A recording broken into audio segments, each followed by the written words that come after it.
I'm not a scientist. I'm not an expert in footballs. I'm not an expert in football measurements. I don't want anyone rubbing them, putting any air in them, taking any air out. To me, those balls are perfect, and that's what I expect from a goal. I can't hold on to football. It's so goddamn hard to hold on to it. And then there was 4. 2 more weeks, 2 more agonizing weeks of 7 hours of commercial-free football. This coming week is the week where you get to the money. So who better to help you get there than someone who's never watched an actual NFL game and also hates money? NBC Sports Zone, the one, the only, Lord Dennis Carter. Denny, welcome to our 100th show. Oh man, 100. Congratulations, guys. You are churning out the content more and more, and I think the folks should respect that. Thank you.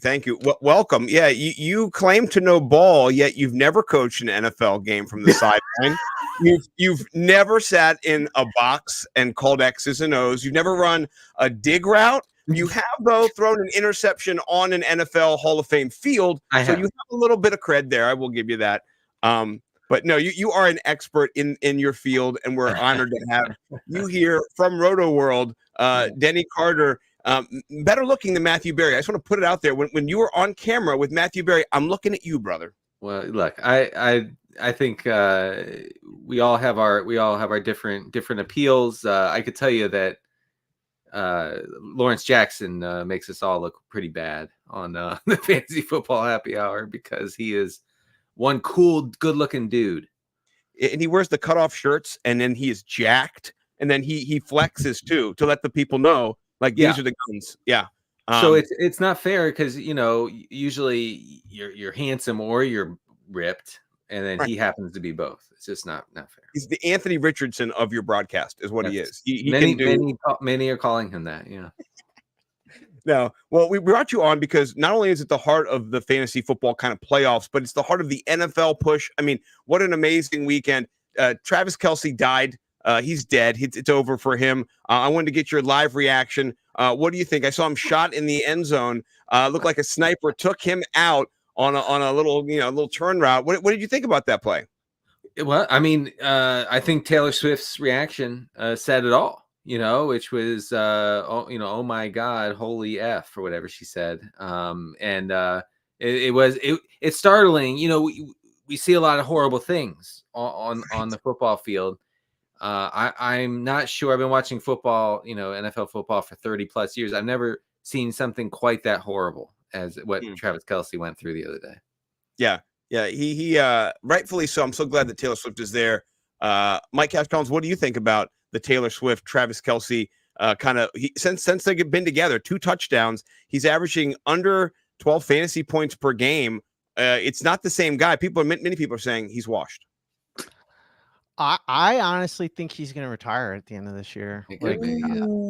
I would definitely be trying to sell my Travis Kelce shares in Dynasty right now.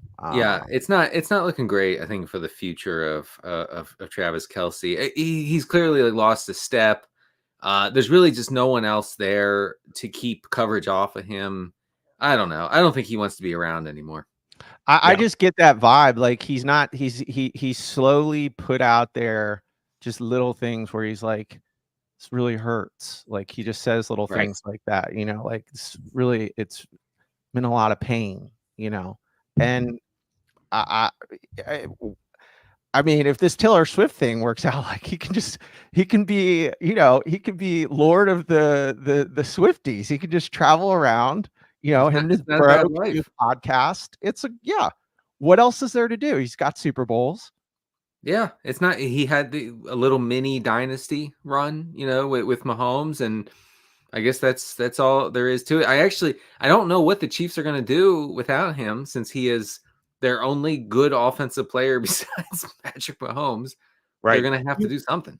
Oh, I forget what the fine print was on that Tyreek Hill trade, but what a horrible decision they made. Like it was like a 2nd round pick. So is it Rashee Rice? Did they basically just swap Tyreek Hill for Rashee Rice?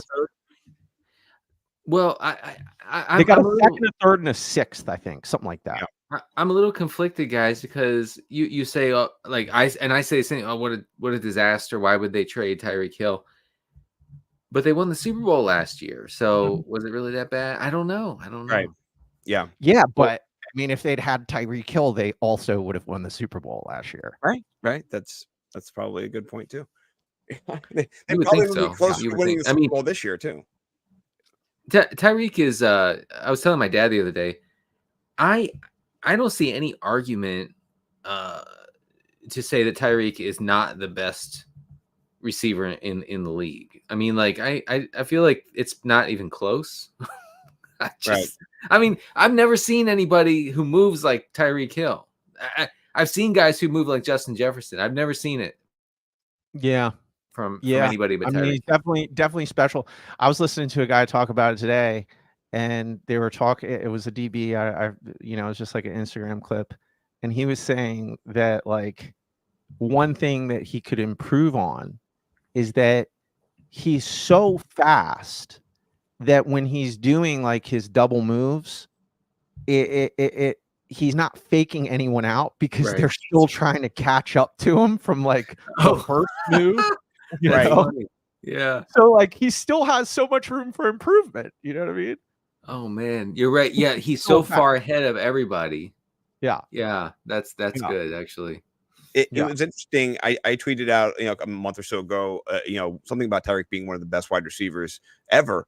Compared him to Randy Moss, and people just ate me for lunch. They were just like, "Oh no, Randy Moss is so much better." And I'm thinking, but route running wise, Randy Moss leapt people, outran people. He did the fly. He didn't have a full route tree. Not that that's the most important thing, but man, Tyreek Hill can do anything you tell him to do. He can take a jet sweep. He can take a screen pass. He can do anything on the field. Not that he needs to block, but just the versatility and the speed combined make him kind of my top seed.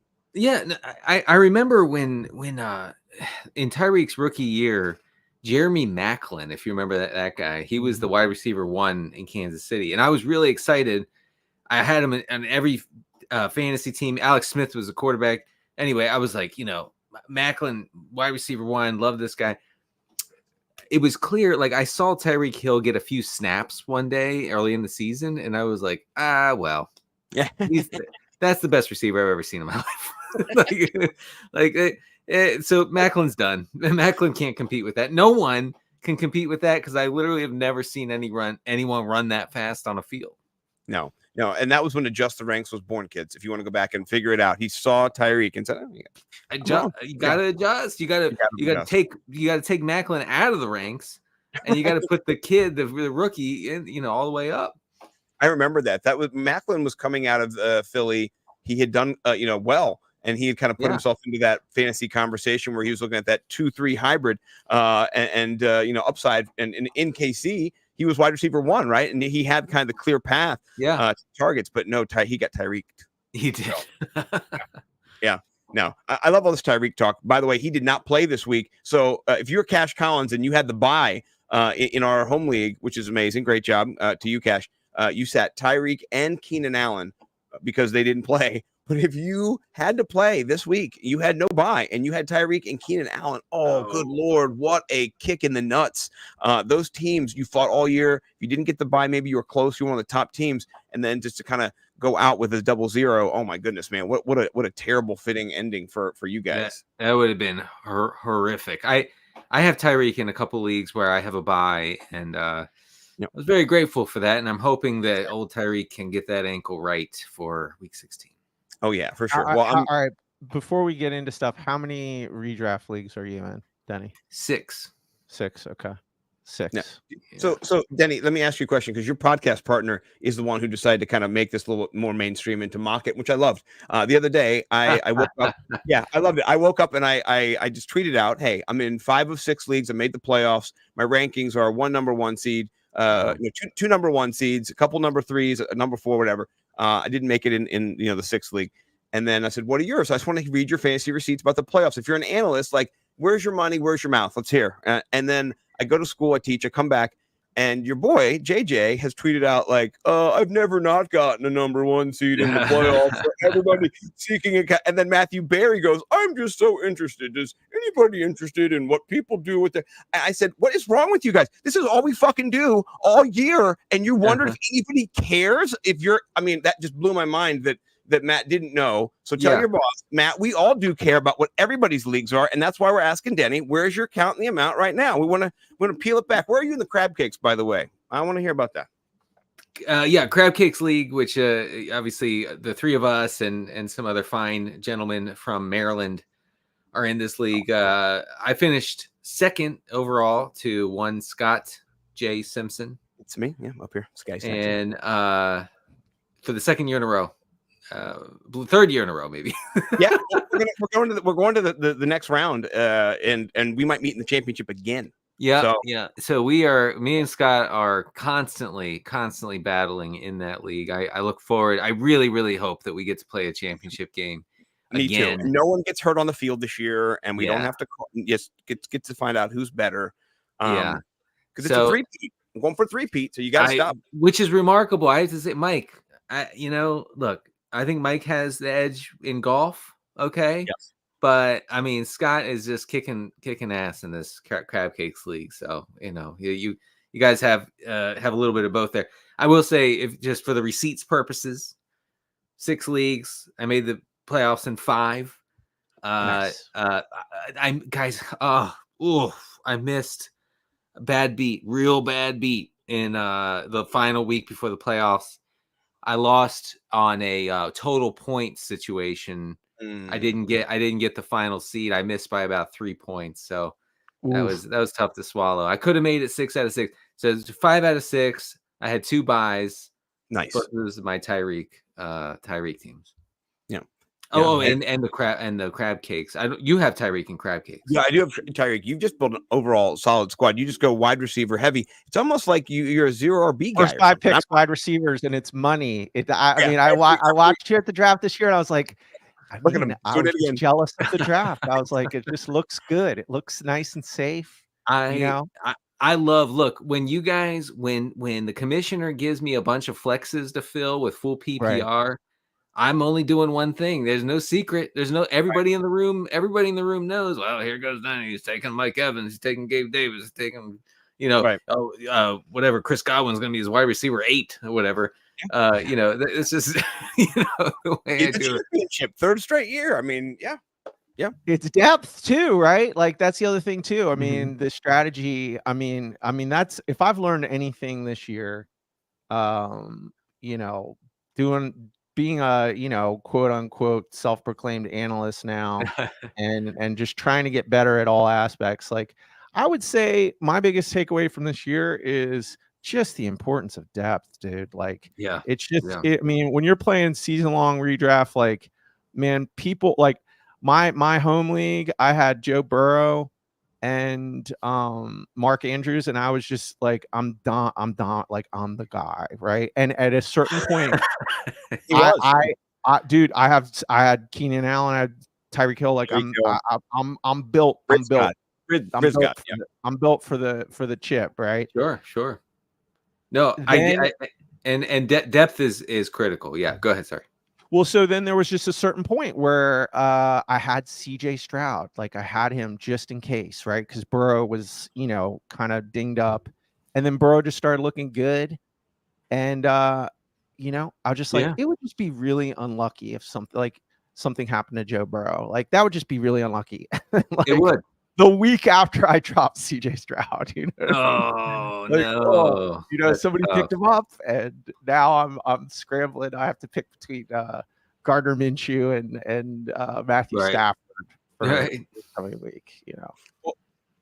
Well, I got to say that is what we call a transition, because we're going to transition to The Wire right now. And if you don't know, The Wire is our segment where we look at players to pick up on the wire. It's going to be a short one because it is the playoffs. There's a couple of quarterbacks. And so I'm going to ask Denny first and then Mike, out of these quarterbacks, and they're not these guys on here. This is just kind of our home league. But the ones that are sticking out here are Jake Browning, Joe Flacco, And then our boy down here, where is he? Is he up at the top? Oh, he's at the top. Baker Mayfield is owned, but in general, he's available in 50% of leagues, right? In most formats, ESPN, NFL, stuff like that. So Baker, Flacco, or Browning, to you, Denny, who are you picking up if you need to pick somebody up on the wire? If you are in a situation where maybe you have a quarterback who's underperforming, maybe Trevor Lawrence, like I have him, and he's just been killing me. Do you guys have who they're playing this week? Yeah, so Browns play the Texans, Bengals play the Steelers, and the Bucks play they play the Jaguars. The Jaguars. Yeah. So actually, yes, that rings a bell because in one league I'm just down horrific at quarterback, and I looked ahead to week 16 and I picked up Mayfield because he's playing Jacksonville, and I know the Ravens just ran for like 500 yards against them, but generally Jacksonville has been a huge pass funnel offense. Teams have been, leaning really hard on the pass against them, and Jacksonville has been very effective, except for this past week against the rush. So I don't see the Bucks, being able to run the ball. I think that from a volume standpoint, it should be Baker there. Yeah, I think it's a really good call. Jacksonville, they don't do great against the wide receiver. They're bottom half of the league. And the last couple of weeks, they've been doing horrendous as well. So 15 touchdowns, 2,300 yards, 176 receptions. So you can pass on them. You can put it up in the air. So I do love Baker. By the way, Baker was the Millie Maker winner this weekend. I want to put that out there. I mean, yeah, I looked at that lineup. I got like 2,000th or something. I won $40, and I was like, I just want to see who's in the lineup. And God damn it, Baker Mayfield. I was a Jordan Love truther, and I ate my sandwich for lunch, and it was not what I wanted. Yeah, so, I was on that game a little bit stacking wise. I just didn't have it right. I had like Love, Jaden Reed, Kraft, and then I ran it back with Evans. And what you needed was Baker, Evans, Godwin, right? Right. And then maybe Reed. Reed. Yeah. No, I had the Love Reed connection as well. But I think Baker's a great play for this week. And he's, like I said, available in 50% of leagues. I'm leaning him too. Collins, is it a trifecta, or are you going to make a Flacco comebacko joke, or what are we going to do? Yeah. I'd say those are the three guys. And I'm in a situation where I'm probably gonna have to pick between those three guys. So I literally haven't made up my mind. In another league, I do feel like for whatever reason, Flacco has the safest floor. Yeah, well, that's because the Browns have stopped running the ball completely. Right. That's exactly it, right? Because you don't know with the Bengals if it's going to be a Joe Mixon game.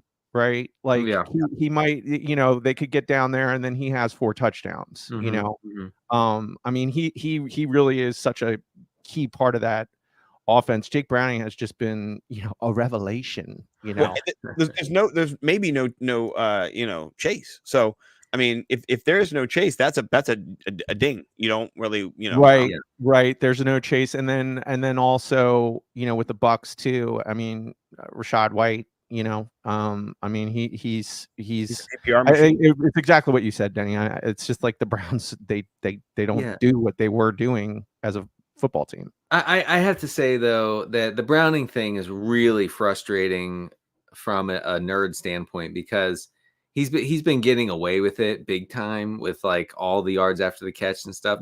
He's played well, don't get me wrong, right? But he entered the fourth quarter against the Vikings this past week with less than 100 passing yards. Mm-hmm. Wow. And he ended up with 20 fantasy points. So, I mean, that's just wild and makes me pretty upset.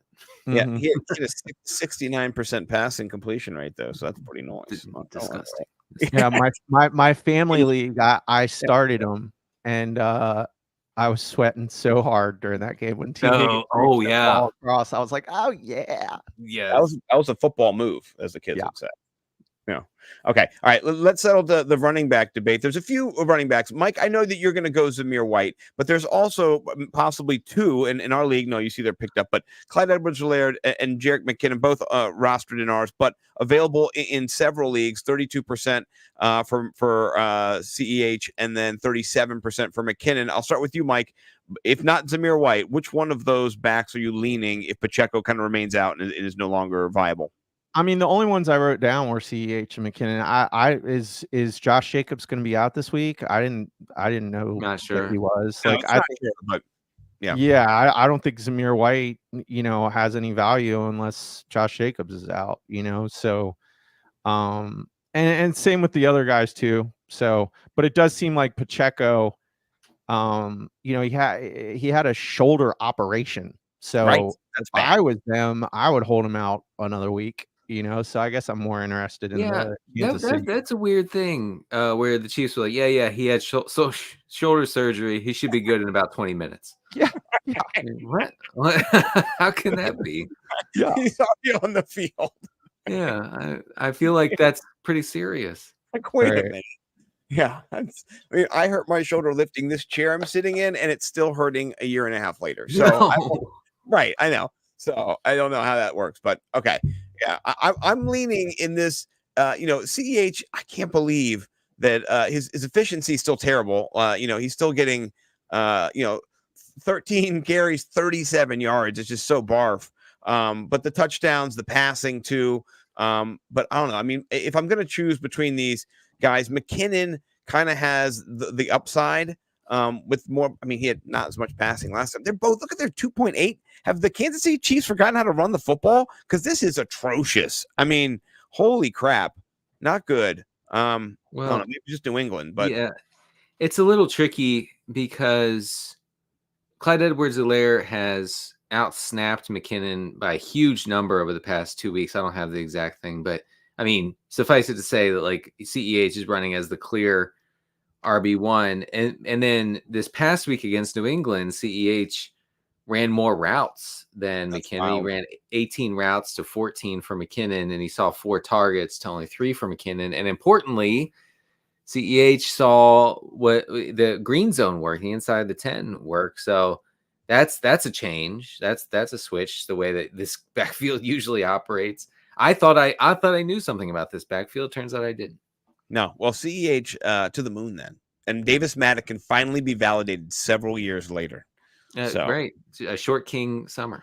Yeah, I remember that. And I was like, what? He's going to draft him first? That's crazy. Yeah. That's crazy. So that was a fun summer where people just were going crazy. Was that the Kyle Pitts summer or was that the summer before Kyle Pitts? I mean, there were just so many wild things going on back in the day. I think every summer is the Kyle Pitts summer. Right. Yeah, well, I mean, each summer, Bo McBrayer lays his firstborn's soul on the stake of the altar and writes how Kyle Pitts is going to be a football god that year, and then he never, ever does it. Arthur Smith. I will say, I actually posted today that I think there's every reason to believe that if Kyle Pitts is on like any other team, that he's setting the league on fire. Right. And but you can't do it in Atlanta. You just can't. Right. Well, hopefully he can do it in Atlanta after the season because Arthur Smith just lost to a team that was 1-12 and had no business beating them. And just ridiculous. And he can go back to mismanaging FedEx. Maybe I'll get my package. I don't know. So is it American Express? I don't know. Whatever he does. It's what's I think it is FedEx. Yeah, it is FedEx. Yeah. So, all right, wide receivers. There's a couple. We saw Noah Brown pop off. He is available in 60% of leagues. He does have a kind of tough matchup against Cleveland, but the amount of volume he had was just kind of ridiculous. Do we think that we're going to have Nico Collins out for a little bit more? What are you thinking? Yeah, I mean, the practice reports were not good for Nico Collins. So I doubt he plays this week. Yeah, that's what I was leaning to. He might have a I tough don't think CJ Stroud is going to play either. He I mean, I just saw an update on him and he still didn't practice today. So that's not good, on the Monday following, on concussion protocol. Like, he should be not having headaches still. So Would you rather have him or Curtis Samuel? Both are available. Curtis Samuel's been on a little bit of a tear. Curtis Samuel's running all the routes. The Mhm. Commanders are still one of the 3 pass heaviest teams in the league. I have Curtis Samuel in a couple of my playoff teams, and I got to say, it's kind of fun. It's kind of fun to plug him in as I mean, literally, like the way that anybody drafted him, he could be like your wide receiver, like 8 or 9, and you can and you can play him in PPR and feel pretty good about it. And he got there to 21 without touchdowns. Now he's getting touchdowns. So Jets might be a tough he was matchup. one of my for our draft shows. He was my round 15 guy. Yeah, Like that's where he was going. I was like, get Curtis Samuel in round 15. Got it. Yeah. He's like the epitome of wide receiver 3 theory. You know what I mean? Like he's all the way back. But every year he's right up at the top. He actually led, I think, the Panthers when DJ Moore was there. It was like DJ Moore, him, and somebody else. And you're like, what? Really? Him? How? Right. But he get the ball in his hands. He is a beast. So he's available. I think you gotta check him out. And then also Josh Palmer. You hate to see it.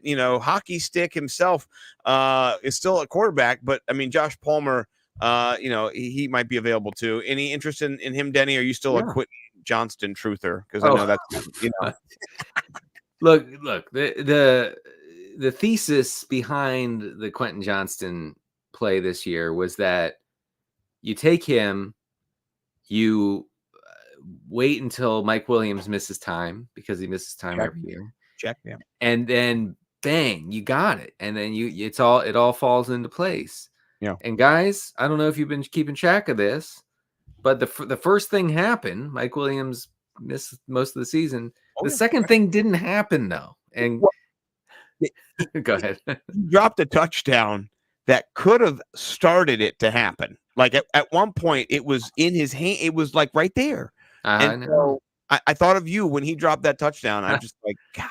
You know who I've thought about all year in regards to Quentin Johnson is your boy, is it Froton? Eric Froton. Eric Froton. I remember being at the expo, listening to him do a panel and him breaking down why he doesn't think he's going to be good, at least for this year. And he was just talking about like his ability to like track the ball, his hands, and everything he said was so spot on. Yes. Like he was just so sharp with it. Yeah, I'm glad you remember that, Mike, because Eric Froton, and I don't have his X handle on hand, but if you search Eric Froton, Froton, I'm sure you'll find him online. He's the NBC Sports college football analyst. He's a huge college football fantasy guy. Okay, he's been trying to get me to play for years, and I really should take him up, but he knows everything about everyone coming out of college. You should really check him out. Yeah, this is the exact moment that Mike is talking about at the expo when Eric was on stage expounding about Quentin Johnson. And then I caught this picture and I tweeted out at the expo, listening to Carl explain how he felt when John McClane killed his brother and left him hanging for dead. Froton loved that too. He was dying so hard. He showed him the tweet. He loved it. He was like, he followed me after that. He hung out. I kind of hung out. He had beers. I just kind of chilled and talked. Yeah, it was fun. It was really, yeah. He's 69 years old, boys and girls. Little known fact. Just so you guys know. He's a great guy. I always look forward to hanging out with Froton at conventions and other things. Oh, yeah, I love him. He interviewed Tommy DeVito's agent, by the way. Know. I just Jelly, that guy helps me go viral every day. I'm not gonna lie. You put his picture out there, you go, what does this guy do for a job? Wrong answers only. Next thing you know, you're getting paid by Twitter. It's just that these guys cashing my checks. I'm just thank you. Everybody's happy. So, I gotta look into that. Yeah, wrong answers only, man. All the idiots love it. It's just like the herd mentality. It's really it's content farming at its not finest, but I'll allow it for now. You know what? Somebody's got to dig the holes. Someone's got to mine the content. Yes. They do. All right. Last but not least, we've got Hunter Henry, Isaiah Likely, Tucker Kraft. These guys are all kind of in that range of needing to be rostered. Hunter Henry, hot in the beginning, dropped only less than 20% rostered. How about Michael Mayer too? Michael Mayer's right. Yep, he's right in there too. 5% rostered. So out of these guys, kind of anyone stand out? Anybody you're like, I want this guy for either this week, his matchup, or kind of the next couple weeks. Yeah, I mean, Henry's seeing enough targets, I think, where he's not entirely touchdown dependent, but it kind of close. Most weeks it could be close. The thing is, like, the Broncos, everybody runs against the Broncos. They're a huge run funnel. So I'm a little worried about like the pass volume for New England this week. Who was the other guy you mentioned? Hunter Henry and I will say this to pause. Kraft. The Broncos are the worst against tight ends in the NFL. They've given up 9 touchdowns and almost 1,000 receiving yards on 85 receptions. So if he repeats the 19-19, he kind of gets 6 or 7 targets. He could do that, but it is I told you last week, you and Cakes were poo-pooing him. I was I'm not, because ever since Billy Zappi like zapped into this new, kind of, just sling it and fling it dude, where he's actually not throwing interceptions every time. Hunter Henry has become an asset again for fantasy football players. The only issue for me, I think he's a smash start this week, except he got a knee injury. So you have to find out what that is. They're saying it could be a thigh contusion, but I think if he starts, I'm playing him. I'm going to play him on my, big money team that lost Mark Andrews. He actually might be my elevation. Yeah. So, Okay. Any defenses that are standing out to you guys that you guys want to pick up this week? How about Montez Sweat he's Lawrence Taylor for the Chicago Bears. Like, I mean, the Bears D is just they have the Cardinals this week. I think that's a good matchup. It is. It is. Bears D, and then Seattle versus the Titans. Those are the two. That's Seattle. I don't know. That's a little thin. I mean, but you're working the waiver wire, so whatever. There was one that jumped out to me. I'm trying to remember. Are the shoot, what is it? Not the Browns. I'm trying to think of who's playing the Commanders, the Jets. The Jets. Yeah. Are the Jets available? Yeah, the Jets are available in a lot of leagues. They're available in 32% of leagues. So that's not many. But I do think the Jets. But their quarterback situation. So as you guys know, like, if the quarterback situation is so bad that the defense is being put into these terrible spots, then it's no good. So maybe all right, never mind. I'm pumping the brakes on the Jets. That's okay. Anybody who plays the Panthers, it's going to be a good matchup in my mind for that team who plays the Panthers. And I think Green Bay, even though they kind of suck, they're playing the Panthers. So you could play them, or the Broncos next week are playing the Patriots. And so, I don't know. I mean, it could be a big Zeke game and a Hunter Henry game, but I don't know if they're going to, that's going to be a faster game if they're going to run it and throw to the tight end. So maybe it's not going to be a huge score. So, well, it's going to be a horrible fantasy environment in that game. So. Yes. Gross barf. So, all right. Yeah. Just what you want your defense to be involved in. So, all right. Well, that was the wire, and somehow my graphic fell off. So whatever. I'm gonna. All right. Now there's my graphic for Elevate, Mitigate, Eviscerate. Real quick, we're gonna run through players that you're gonna start, sit this week, who you're gonna either plug in to help you win your matchup, or in your fantasy playoff for round 2. You're saying, I can't trust this guy. He's not good enough. So we'll start with the Elevate. We normally start at quarterback, and since Denny, this is your first round, I'll let Mike kind of lead off because he's a vet. He does this every week. This is kind of his wheelhouse. So, Collins, who are you elevating at quarterback? Give us a little rundown of what you're thinking. Yeah. So, just so Denny gets it, the Elevate is like, these are guys that, are on your bench that you're, you're rolling the dice on, I'm going to roll the dice this week with Gardner Minshew in week 15. I like his matchup versus Atlanta, and Pittman should be back. I think he'll be back. I think it's kind of dependent on that, but man, he is just just continue to slang Yeah. what do you have, 3 or 4 touchdowns last game? So I think it's a good matchup. I think the Colts just take care of business and get Arthur Smith out of the NFL this week. Yes, like that's the dream. Guys, Arthur Smith's not going anywhere, by the way. Maybe. I mean, if he just loses out, you don't think so? Loses out, yeah. I mean, I think maybe then, but if he can salvage a game or two down the stretch, he'll be back next year. I'm hemorrhaging. I'll be back, guys. That's just that's making me sick. But I like the Gardner Minshew call. I think that this matchup is a good one for him, and you can see that Atlanta, they're stingy against the run, but against the pass, I'm pretty sure that the Falcons are they're not the greatest against the pass. Let me check. Middle of the road, yeah. Yeah, they're middle of the road against the pass. They've been a pretty good defense overall though this year. So it's I do respect the cojones. They've given up 19 touchdowns. So yeah, they have. They have. Yeah. I'm going a little bit in a different direction. I'm going with for myself that I'm going to elevate is Baker Mayfield. You saw what he did last week. I think he's going to have to throw the football this week. If I can find the Tampa Bay Buccaneers. There we go. Okay. I think they are going to have to throw the ball this week. They're playing the Jacksonville Jaguars. Baker Mayfield, it's one of his better years. I mean, I'm not going to lie. I've been impressed with him. He had 4 touchdowns last week. And with the tools, it's almost like Tom Brady,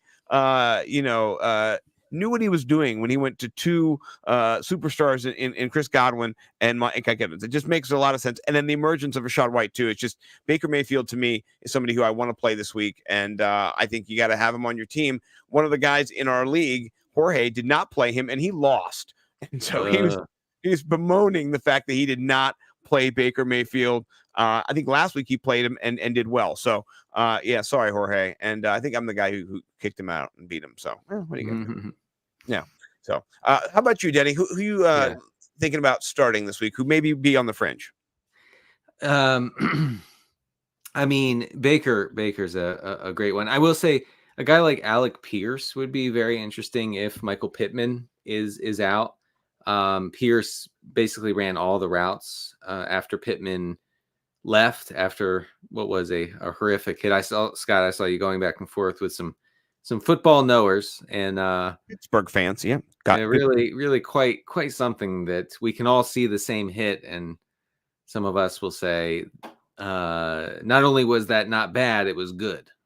It was good. Well, my favorite was the old lady who, basically accused me of being a hater on women because I asked her if she watched the game one inch from the TV while she twirled a terrible towel in front of her face. Oh, come on. Because that's how how else can you see that hit and not think it was almost like murder, it kind of looked like, and and then the defender was suspended for the rest of the year. Right. I mean, I think that shows that you were right. I don't know how else to say it, Yeah, I've never been right before though, Denny, and I'll never be right again. So, but you got this one. You did get one. So you got that going for you. Anyway, Alec Pierce becomes really interesting. I like that. If Pittman is out, and I'm not super optimistic that he'll play this week. I know what Mike was saying, and I'm not discounting it, but I think Pierce could get a real big boost here as a guy, because really all he's seeing is downfield stuff. And with Pittman out, he would presumably see kind of more layups, more intermediate targets. Well, if he can do that dig route, turn around, and that's one of the best routes that Pittman does is the 7-8 yard turn around and just find the hole in the zone. But no, I think that's a good call. I like the emergence too. You saw him get his first touchdown a couple weeks ago, and it was on a downfield route. And you could see after he left, he got 5 targets, still only had 1 reception. But I do think that's a nice play. Collins, how about you? Any running backs, any wide receivers who you're elevating this week? We can stay with wide receivers and come back to running backs. I'm going back to the well. It was such a bummer of a week for all the Zay Flowers managers out there. But I think this game versus the 49ers, I think it's set up for him to get back to hopefully 8 or more targets. I think losing Keaton Mitchell also adds to his chance of getting a lot of that, kind of short yardage, potentially take it to the house type plays. And this is going to be a really great game. I can't wait to watch this game. This might be the Super Bowl. So I think Zay Flowers has got to be a big part of what they do offensively this week versus the 49ers. So I'm going to roll with Zay. No team is a more extreme pass funnel than the 49ers. So teams are really airing it out. And we saw the Ravens do that a couple weeks ago against the Ravens, where they were massively pass heavy. We could see the same thing here. Yeah. Mm-hmm. Yeah. No, I like it a lot.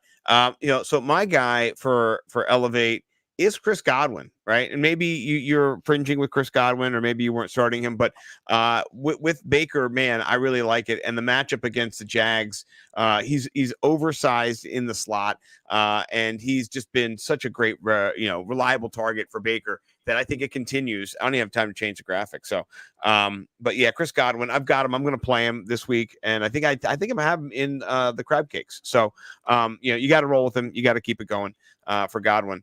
Collins, how about you for RB? Do you have anybody that you're considering? I am putting on the clown makeup. Okay. I'm going down with the ship. I am definitely starting Bijan Robinson this week. I'm not. I don't care. I don't care. I don't think Arthur Smith is intentionally trying to hurt fantasy football players. I think it was an odd game. I think that there was rain. I think when it rains, he thinks, I want to give Tyler Algier the ball. Bijan had a fumble. Everything just went wrong in that game for Bijan.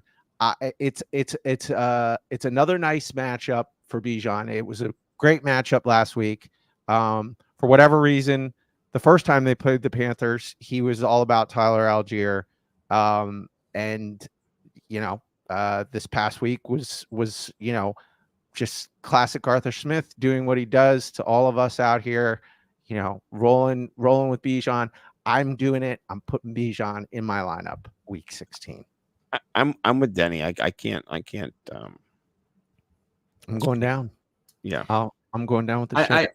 I do think there have been other times when Arthur Smith has been like slapped on the wrist for not using Robinson, and then he does. So there is some precedent for that. Yeah. I mean, the 7 carries was one of the lower totals besides the 1, and that's when he got slapped on the wrist. You can see he kind of did improve after that wrist slap. But the 1.6 yards, Carolina's pretty good against the run. No, they're not. They're not. They're terrible. Right. I know. Yeah, they're horrible.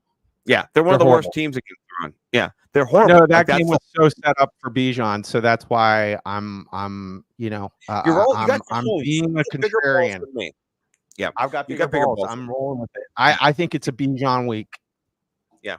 Well, see here, you're trying to be all ballsy. I was trying to coddle to you. I'm not gonna go Bijan. I'm gonna go Breece Hall, and it's tough because you love him, and last week was a bad week. Last week, right? Breece Hall 2.8, so that's not good. Terrible week. I do think, though, against the Commanders, he does bounce back. And so you might be, if you played him last week, you might be out of the playoffs. So, sorry, you're not playing. But if you still are in the playoffs, I think you do play him this week against the Commanders. I think he scores a touchdown. Anytime touchdown, you could bet that as well. The Commanders are dead. Stick a fork in them. Kyron Williams carved him up. I think this game is going to be another loss for the Commanders. So that's kind of my thought. Denny, am I wrong here? I can be. I've been wrong many times. Where are you leaning in the Commanders Jets? Kind of like, I don't know, toilet bowl. I mean, it's ugly because it's like the Jets defense is pretty good. So I don't think it's a good matchup for the Commanders offense. I will say that it was very clear that Jacoby Brissett makes this passing offense much more interesting than it is with Sam Howell. That's for sure. I don't, from a real football standpoint, I don't know real football. I know fantasy. Ball. And I know what I was seeing with Jacoby Brissett, and that was good stuff. We like to see that. So if Brissett starts, I'm way more interested in the Commanders pass catchers. Yeah. No, I'm with you too. All right, are we moving to tight ends or Denny? Do you have any RBs, Denny, that you want to start? Look, Trey Sermon. If Zach Moss misses, Sermon might be in for RB1 duties for Indianapolis. You could possibly do worse. I don't know how you could do worse, but you probably could. Yeah. I mean, he ran for how many rushing yards? He had 88 yards. I mean, that's pretty slow. That's slow right there. I thought he was. I've never watched a game, but his box score looked good. Yeah, right. Never. And this Tyler Goodson character too. He is more of the change of pace, more of the third down back key. So Sermon's going to get the bulk of the carries. And in this matchup, I think Collins talked about it. You want to put Arthur Smith out of the league. So, yeah, no, I like it. All right, tight end. For me, I've not kind of let off, so I'll lead off. It's Hunter Henry. I shared it before, so I don't want to belabor it. I think the matchup with the Broncos is good. He's getting the targets, and then also Zappy is keying in on him. Zappy sees a huge big guy as he was scrambling the other day. He was looking for him. What a great pass! It was called back, I think, on a flag or something. But man, he almost had 2 touchdowns in 2 out of 3 weeks. So I do like that. That volume in the end zone. If they ever get to the end zone again, maybe we'll see. So Tucker Kraft, by the way, real quick, Tucker Kraft is in a good spot. The Bucks face a 62% neutral pass rate this season. That's the 3rd highest rate in the league.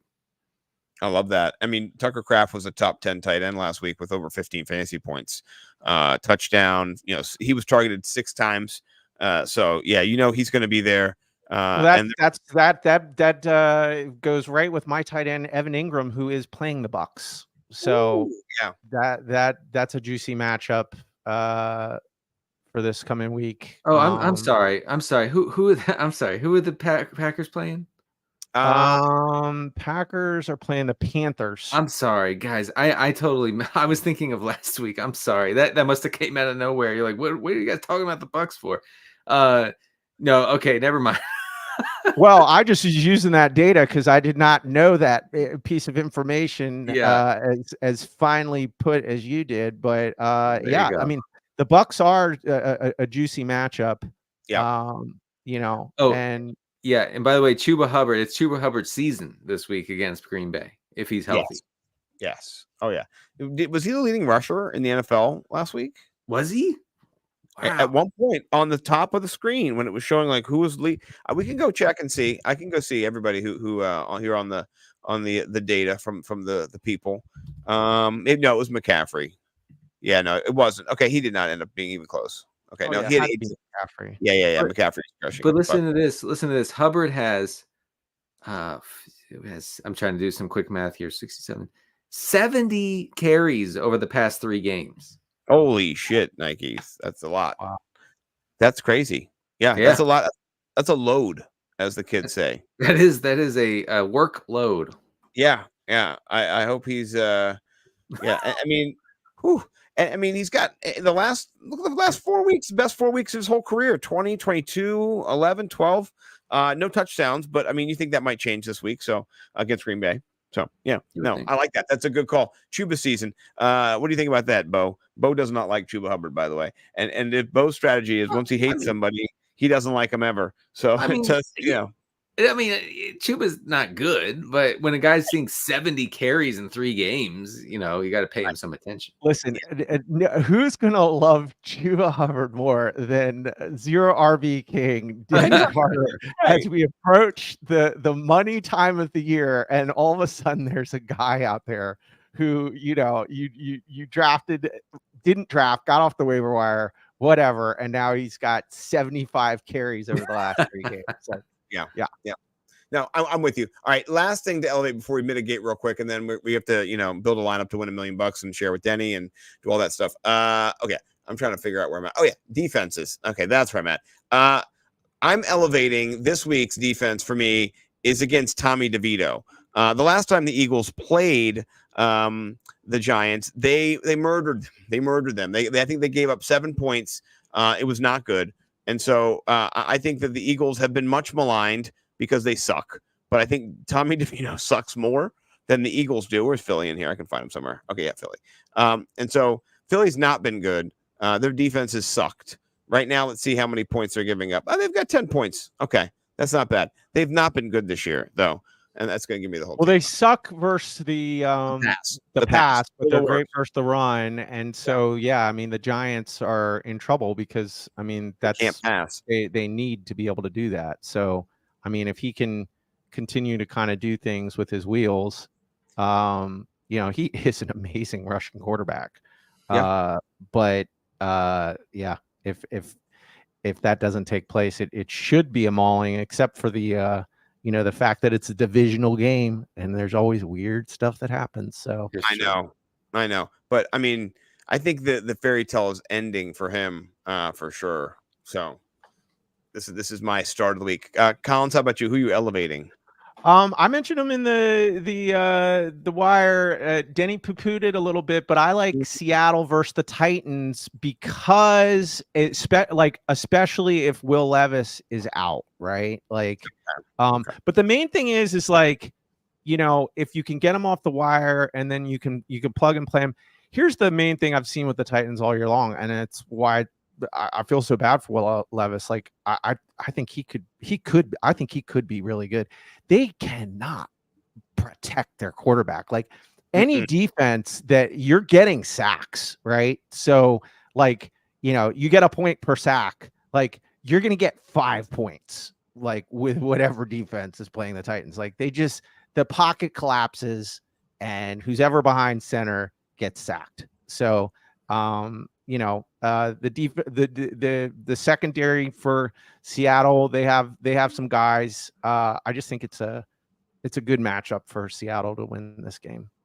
Okay, Denny does not like that. He's saying no. No. I wasn't. I really wasn't trying to shake my head. Yeah, I mean, Will Levis has been all over the place, so definitely could be a bad matchup for him. So the Bears? I just want to get back to the Bears. They play the Cardinals. Kyler Murray has been terribly inaccurate, so you know how it goes. I mean, even if this game is a little bit high scoring, I still think that the Bears are a good play based on turnover potential. I mean, the last 4 games, they have 12 interceptions. That's crazy, right? Yeah. So I mean, not that they're not going to get that, but they have been intercepting the ball. They've been ball hawking. And guys, listen. I did Rotoworld. NBC Sports forced me to watch a game last week. It was the Browns Bears, and I can report back that the Bears had 3 interceptions against Flacco, and honestly, they should have had 6 or more because they came awfully close to a few. Yeah, all right, I like it. Collins, did you do yours yet? You did. Oh yeah. All right. On to quick mitigation. Who is the quarterback, Collins, that you are not playing this week? Hey, look, I think this is the most important segment of all of our segments right now. Is like, all right, it's week 16. We're mitigating studs, right? Like these are guys that you've been probably doing well with. I gotta be honest. Being a self-proclaimed fantasy analyst, it's scary. Not that we get paid or like only 12 people listen to the show, but I don't want to steer them wrong. But I am personally going to be benching. It doesn't seem right after this past week. I do not like Jared Goff versus the Vikings this week. Terrible spot. Yeah. Yep. The Vikings D is they're real. Oh yeah, they're real, man. And they're scary. Yeah. Yeah, they do a lot of stuff that's complicated. another divisional game. I expect this game to be, just not. I'll take the under. Like I think that this is a game where there's a lot of back and forth, and I think the Lions will emerge victorious, but I can just see this being a David Montgomery game too. Like I can just see this being a game where they're really trying to be Dan Campbell, like, pound the rock. And I just think Jared Goff, maybe he gets you 15 points, but if you have a better option, I'm gonna bench Jared Goff. I'm with you, and it's hard. It's hard to like get 5 touchdowns from a guy and be like, "Yep, you're on the bench, buddy." Right. But, this is the time. It's time to do it. That's a great call, Mike. Yeah, no, I agree with you. My guy's in the same division, by the way. And maybe it's just a little bitterness. But Jordan Love, he's down, Christian Watson, and maybe he comes back. I don't know. And that kind of maybe make me adjust the ranks a little bit. But I just think this matchup with Carolina is not great.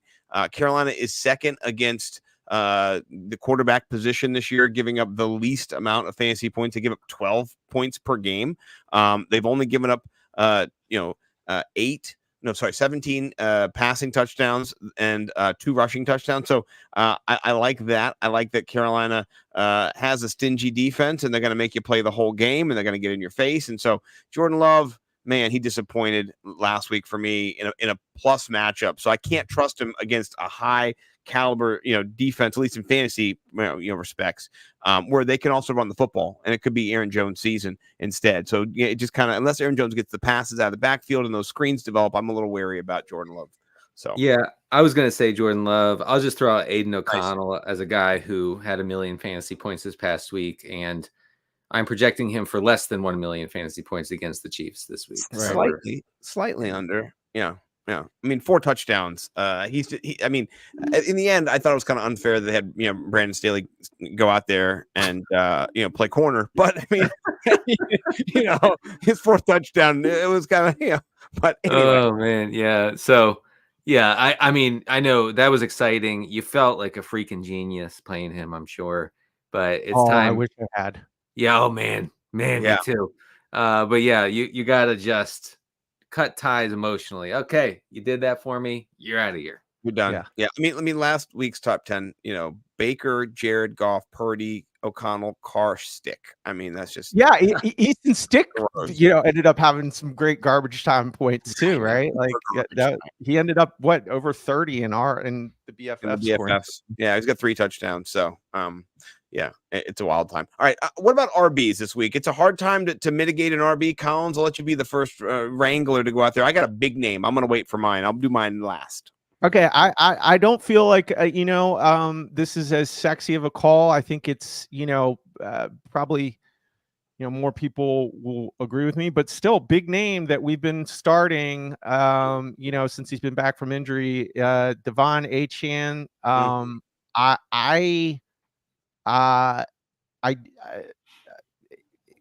would think this would be actually the time to use him, but ever since Raheem Mostert got near this touchdown record, Mike McDaniel 100% cares about records. He wants records, and he's a nerd. There's no chance for him in the red zone now. Like he wants Raheem Mostert to get 27 touchdowns. So if they're down there, unless he breaks one for 50 yards, there's no opportunity. I don't think that was the case, midway through the season until this record came, into the landscape of the Dolphins narrative for their season. But now that it has, I'm gonna look elsewhere. I'm gonna bench someone that could go off, but I'm not gonna do it. I just want to mention that Devin Singletary is in a nightmare scenario spot against the Browns. Now, I guess he could like scam his way, like PPR wise, to a decent outing, but nobody, especially over the past month, nobody runs on the Browns. Everybody gets bottled up. Deontay Foreman had -6 yards on 6 carries this past week. That's Yeah, it's not good. The analytics say that's not good. But yeah, so I think Singletary is interesting because of the workload, because of the fact that he's overtaken Pierce and whatever. But oh boy, it couldn't have come at a worse time for fantasy purposes, especially like if you have Case Keenum in there, if you have Nico Collins out and Tank Dell out. Like the Browns are going to stack the box on 100% of the plays against the Texans. I just don't know how Singletary does anything in that sort of environment. Yeah. No, I think it's a good call. I'm looking for my guy to find him. There he is. He's so far down here. It's Saquon Barkley. Listen, this is a wild call. You might have lost because you played Saquon last week, which I did, and I lost. But man, it's been boomer bust. If you've seen the DeVito files, right? You've got 8, 31, 7, 25, 6. Maybe you think it's a boomerang game. Nope. He's boomeranging into Philly, and Philly's one of the best against the run. And so if you have a better running back, I would start him. And it's a hard thing to say, but he's RB20 right now, and so that's all right. Listen, I have this is my second highest paid league. I have Brees, I have Derrick Henry, I have David Montgomery, and I have Saquon, and I'm only going to start 2 because my wide receivers are. I don't even want to tell you how they're stacked. They're stacked. My wide receivers are Stephon Diggs, Justin Jefferson, Tyreek Hill, and Deebo Samuel. That's disgusting. It's a weird league. It's a wild, weird league. It's so fun. Okay, those are my 4 running backs. So I'm sitting. So I'm gonna. I'm thinking about sitting Saquon. Who do you guys say to pick out of those 4?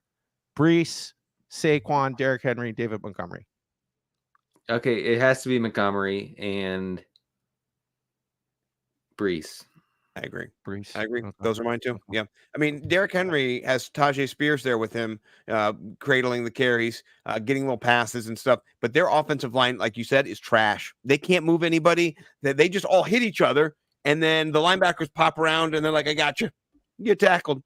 So also, I wanted to mention that Matt Breida split the route running work with Saquon last week. They both had 16 pass routes, and Breida actually out targeted Saquon 3-2. So that stinks. Like we were banking on Barkley seeing all of that passing down work, and if Breida's splitting that in half, that's tough. He's not Kamara anymore. Then I mean that's why you wanted to get him, is because he can catch the ball. So yeah. All right. Wide receivers, real quick. I'll tell you who I'm sitting. Since I went first before, I'm sitting your boy Collins Puka Nacua. And I know Collins. I know it's wild. I'll show you why I'm doing that though. I'm not making this up. Take a look he's up against the Saints, right? And in case you didn't know, the New Orleans Saints boast 2 of the top corners in the league. And we're not talking about, Marcus Lattimore. He's good too. But, I can't even say this. Is Isaac Yiadom. And he's number 3. And that's cool and all. But then over here, Paulson Adebo, he's number 4. So I don't like that. I don't like that matchup. For me, it's a no-go for Puka in this matchup. I think it's going to be a tough sale for him. I think Matthew Stafford's on the ground a lot in this matchup. And let me see if it's in New Orleans. Is it in? No, it's in LA. Okay, that's good for them. But I don't like it. I'm sitting your boy Puka. Ballsy. I know. I told you. All the stars for me, right? Nobody in this lineup is not a star except for Jordan Love. So yeah, no, I've got all stars too. Okay. All right. Well, right back at you. I'm sitting your boy Brandon Ayuk this week. Holy hell! What the hell? No, that's fine. Yeah, that's fine. Yeah. I'm not riding the Brandon Ayuk thing. I honestly, I was listening to Matthew Berry on Sirius XM, and I don't know if it was he was the one who said this, but I think it was his show. It was like one of those roundtable ones where they were just chopping it up, and they were talking about how Purdy loves Ayuk. Like there's this connection between them that he doesn't seem to have with Debo. Well, that has now changed. Like, you cannot say that anymore. Like, Right. Debo is the man on He that loves team. Debo. Like the Debo connection is real. I think he's the red zone hawk.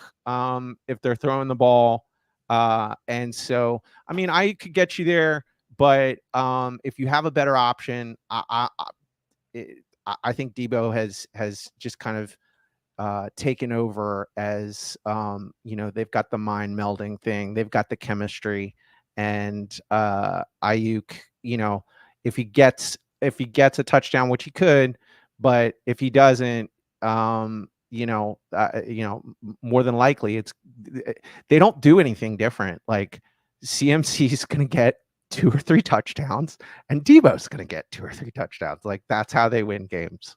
Yeah. Just want to mention Terry McLaurin is in a hellish spot against the Jets. Oh. Worst matchup for receivers, especially receivers that line up on the boundaries. So you got a nice little one from him against the Rams. That's Jover. It's all Jover. That's Jover. Yeah. No, it's completely. I love that call. And McLaurin is boomer bust. I mean, the game before he had 0. So you don't feel inclined to hold on to last week's performance at all. All right, for tight end for me, I'm sitting Isaiah Likely, and he's not likely going to be in my lineup, and that's a tricky one because he was filling in for Mark Andrews and doing a pretty good job, but he's going up against a tough matchup in the 49ers, and so it's ballsy for me. I got, like I said, every single call. Isaiah's been great. He's gotten 22, 18, 2 touchdowns. I don't think he gets a touchdown. He might get you 5 and 60 and 11. That's good. Okay, fine. But I think you can find other players like Tucker Kraft, like Denny said, players who are just going to get more volume and a better matchup. So I'm sitting him. I'm with you. I'm going Dallas Goedert versus the Giants. I think this is, basically it's AJ Brown and then whoever is number 2 eats. And this looks like a Devonta Smith game with their secondary. Like, he gets a lot of the leftover targets. The Giants are really good against tight ends, so I'm not going to roll with Dallas this week. I like it. So Tucker Kraft not playing the Bucks, playing the Panthers. Panthers are the fourth toughest team against tight ends. Find somebody else. Okay, so my fault. There's not a lot of tight ends. You might have to play Isaiah Likely. Never mind. Pivot. Adjust the ranks. Yeah. I actually can't imagine having to sit him. But I mean, you if you have like Trey McBride or something, obviously you're playing McBride over. Yeah. Likely. Yeah. No, I do have Trey McBride. Yeah. Baby Gronk, they taught me last week. I didn't know. The tiniest Gronk. Yeah, the tiniest Gronk. All right, defenses. I'm mitigating obviously the Raiders defense. They're a top 10 defense this year. Surprise. Yeah, Antonio Pierce has them as a top 10. He's an ex-linebacker. He played here in Washington. He's a crazy person. He's trying to beat everybody by 100 points. I saw TJ Hernandez tweeted out something that you retweeted, Denny. It was really funny. It was talking about, I didn't beat him by that. I beat him by this much. I beat him by way more. Right. Antonio Pierce, I just don't think, though. I think Patrick Mahomes, even though Kelsey's lost a step, I think Patrick Mahomes, like you said, he's angry. You don't go against Patrick Mahomes when he's angry. I think he's really mad, folks. He's mad. Yeah, he's mad. He's angry, and his wife's angry too. And if his wife's angry, then we're all angry. Taylor Swift's angry. It's not good. How about you, Collins? Who's somebody you're mitigating for defense? So Denny had actually brought this up too, and he talked himself out of it, and I was glad because I didn't want to have to disagree with him or change who I wrote down.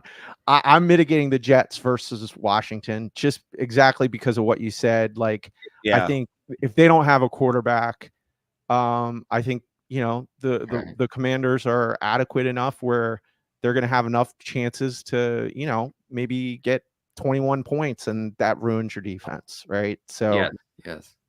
Yeah. We need to be in an all defense league. You know what I mean? No, I'm kidding. I'm not. I don't. No, thank you. Nope. Denny, anybody for you that you're just kind of out on this week?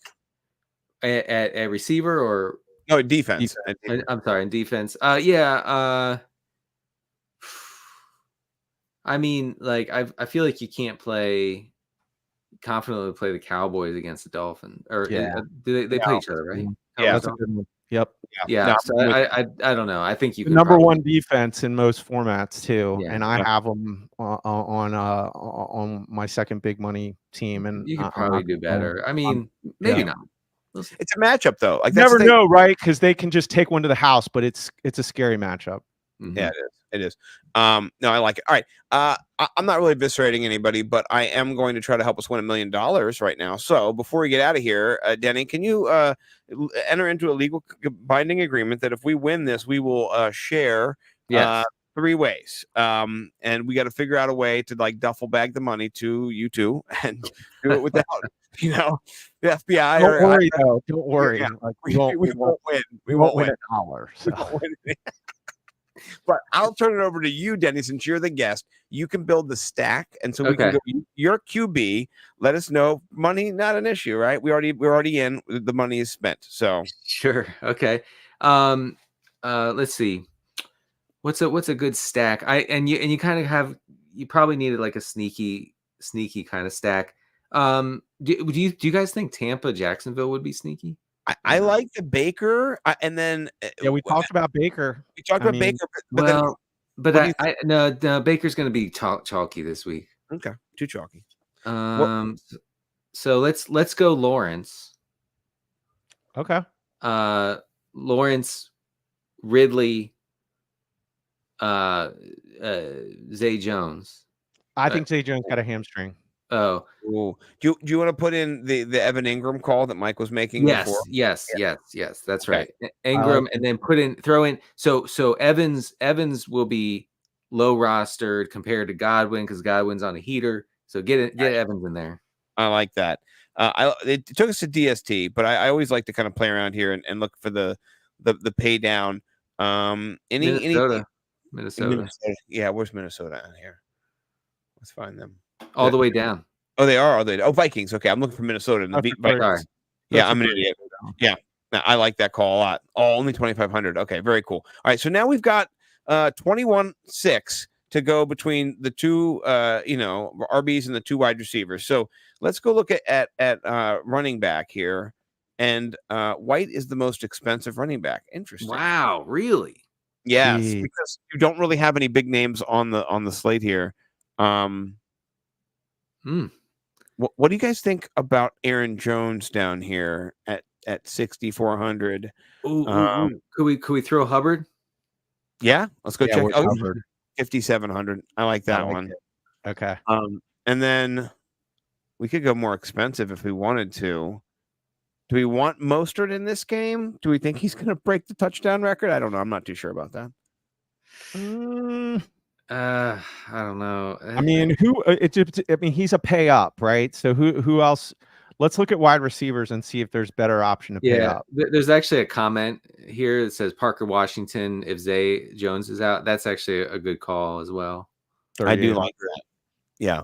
So let's take Mike Evans out of the flex. Yeah. And look at Washington. I'll scroll down 38 to the 38s. Okay. You can put him in there. Just for now. And then I'll go back to put I don't know about a three-way stack. I don't know. Yeah. I was going to take out Evan Ingram. Is that okay?